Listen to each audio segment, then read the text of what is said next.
মায়েরা, আজকের হরিবাসরেও একটা প্রশ্ন দিচ্ছি, আমি কথা দিচ্ছি, যে ব্যক্তি বলতে পারবে আজকের কীর্তনের 10টা পয়সা আমি নেব না,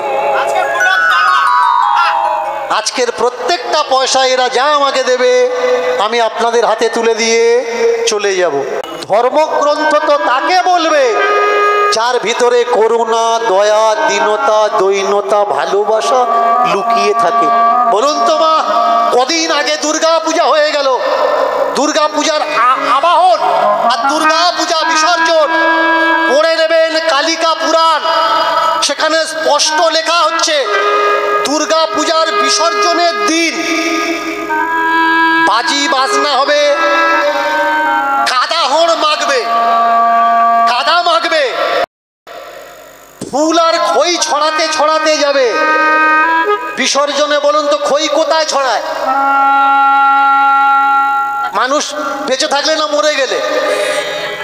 তাহলে দুর্গা পুজোর বিসর্জনের দিন আপনাকে খই ছড়িয়ে ছড়িয়ে যেতে হবে আগে আগে। কোন বই বলছে? কালিকা পুরাণ পঞ্চানন তর্করত্ন, তিনি বলছেন বিসর্জন কিভাবে দুর্গা পূজার করবেন। শুধু তাই নয়, ভোগ লিঙ্গজনিত গ্রামীণ ভাষার গালাগালি দিতে দিতে, ভোগ, আমি আবার রিপিট করছি, ভোগ লিঙ্গজনিত গ্রামীণ ভাষার গালাগালি দিতে দিতে সঙ্গে বেশ্যারা থাকবে, বেশ্যারা নাচবে, বেশ্যাদের নৃত্য করত অবস্থায় দুর্গা ঠাকুরের বিসর্জন হবে। এবারে বলুন, আপনি মেনে নেবেন এই সব কথাগুলো? অনেকে বলছে দীনকৃষ্ণ ঠাকুর ভালো তো আছে, ভালোটা বলো না, খারাপগুলো কেন বলছো?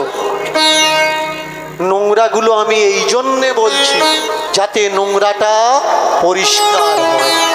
তোমরা বই পড়ো না, বই আমি পড়ি, তাই আমি তোমাদের সচেতন করি। তোমার ঘরে 4-5টা বৌমা আছে, 4-5টা বৌমার ভিতরে সকলার ছোট ছোট বাচ্চা আছে। এখন একটা বউয়ের বাচ্চা যদি পায়খানা করেছে, চতুর্দিকে পেট খারাপ হয়েছে, সব জায়গায় পায়খানা করেছে, বৌমাটা এত নোংরা করেছে কি পায়খানা পরিষ্কার না করে সবার উপরে ছাই দিয়ে দিয়ে রেখেছে এক মুঠো করে। পায়খানা পরিষ্কার করেনি, পায়খানার উপরে ছাই ঢাকা দিয়েছে যাতে পায়খানা কেউ ধরতে না পারে। শ্বশুর বয়স্ক মানুষ, শ্বশুর চেল্লাচ্ছে, বৌমা বাড়ি সবসময় লোকজন আসছে, পায়খানা করেছে, পরিষ্কার করে নাও, ছাই চাপা দিয়েছো কেন? বৌমা বলছে, ও তুমি শুধু আমার বেলা নোংরা দেখতে পাও, ওই পাশের বাড়ি ওদের বাচ্চারা হাগে, ওরা তো ছাই চাপা দেয়, ওদেরটা দেখতে পারো না, কই ওদের গিয়ে বলতে পারো না? শ্বশুর মশাই বলছে ওরা ছাই চাপা দেয়, ওদের ঘর নোংরা হবে, আমি ওদের বলবো কেন? ওদের ঘর নোংরা হোক, পরিষ্কার হোক, ওরা বুঝবে, কিন্তু আমার ঘরে যেন নোংরাটা না থাকে। এই ধর্মীয় গ্রন্থের নাম করে বামনেরা যে হেগে দিয়েছে না, আর ছাই চাপা দিয়েছো তোমরা আমার বৌমারা। আমি শুধু বলতে চাচ্ছি এই নোংরাগুলো সরাও, উঠোন পরিষ্কার করো, বাড়িতে লোকজন ঢুকছে, আসছে, বেরুচ্ছে, চোখে পড়লে খারাপ লাগবে। এটা বলা শিখিয়েছে আমাকে কে? নদিয়ার গৌরহরি, বীরভূমের দাদা নিতাই। শুধু যে আমি বলছি তা নয়, আমার আগে ওরা বলে রেখেছে, ওরা চিল্লে রেখেছে, ওরা যুদ্ধ করে রেখেছে, কিন্তু ওদের কথা কিছু চৈতন্য পার্টি আর এই যে কপাল সাদা করে ঘুরছে না, এরা কারোর বলতে দেয়নি। কীর্তনিয়ারা এখানে আসছে, এ কর্তব্য কাদের? সচেতন মানুষের কর্তব্য সমাজকে সচেতন করা। আমরা আসছি, আমাদের কর্তব্য কীর্তনের মাধ্যমে আপনার গলার বেড়ি, পায়ের দড়িটা কেটে দেওয়া। দুটো ভাই এসেছেন। মায়েরা, স্টেজে দাঁড়িয়ে আমরা প্রশ্ন দিই, এতে অনেকে রাগ হয়, অনেকে খুশি হয়। প্রশ্নগুলো দিই কেন না, উত্তর পাওয়ার চেষ্টায় সে বই পড়বে, বই খুঁজবে, আর যখনই সে বই পড়বে বইয়ের মধ্যে আকথা কুকথা আছে কিনা অবশ্যই বুঝতে পারবে। তার জন্যে আমরা প্রশ্ন দিই। মায়েরা, আজকের হরিবাসরেও একটা প্রশ্ন দিচ্ছি, আমি কথা দিচ্ছি, যে ব্যক্তি বলতে পারবে আজকের কীর্তনের 10টা পয়সা আমি নেব না, আজকের প্রত্যেকটা পয়সা এরা যা আমাকে দেবে আমি আপনাদের হাতে তুলে দিয়ে চলে যাব। মায়েরা, ঠাকুর ঘরে কারা ঢুকে পূজা করে? বেটা ছেলে না মেয়ে ছেলে? মেয়ে ছেলে ঢোকে। কি দিয়ে পূজা করে? কিছু থাক বা না থাক, আগে কিন্তু ফুল দেয়, তাই নয় কি? কিচ্ছু নেই, তাহলে কি দেয়? একটা তুলসী পাতা দেয়, একটা ফুল দেয়, দিয়ে ঠাকুরকে ফুল জল দান করে। আমার প্রশ্নটা, পৃথিবীতে কোন মেয়ে প্রথম ঠাকুর ঘরে ঢুকেছে আর প্রথম ঠাকুরকে ফুল দান করেছে? ঠিক বলুন, যদি কেউ বলতে পারেন আজকের টাকা আপনার দিয়ে দেবো। অসুবিধা দেখেছি, আমরা কীর্তন শুনি। আমি বলছি পৃথিবীতে পুরো ওয়ার্ল্ডে যত বড় বড় কীর্তনীয় আছে, ভাগবত পাঠক আছে, কল করে দিন। এই যারা বলে না আমি দীনকৃষ্ণ ঠাকুর নয়, আমি ওনার মতন বলি না, কিন্তু আমি দীনকৃষ্ণ ঠাকুর নয়, ফোন করে দিন আর জিজ্ঞাসা করুন পৃথিবীতে কোন মা প্রথম ঠাকুর ঘরে ঢুকেছে আর ফুল দিয়ে ভগবানকে প্রণাম করেছে। আমি কথা দিচ্ছি, যে ব্যক্তি বলতে পারবে, যদি কোনো কীর্তনীয় ভাগবত পাঠক কেউ, কোনো পূজারী কেউ ভি আজকের হরিবাসরের টাকা তাকে দিয়ে চলে যায়। অসুবিধা কোন জায়গায় জানেন? চায়ের দোকানে অনেক ধর্মগুরু পাবেন, দাঁত মাঝে নিচা খাচ্ছে,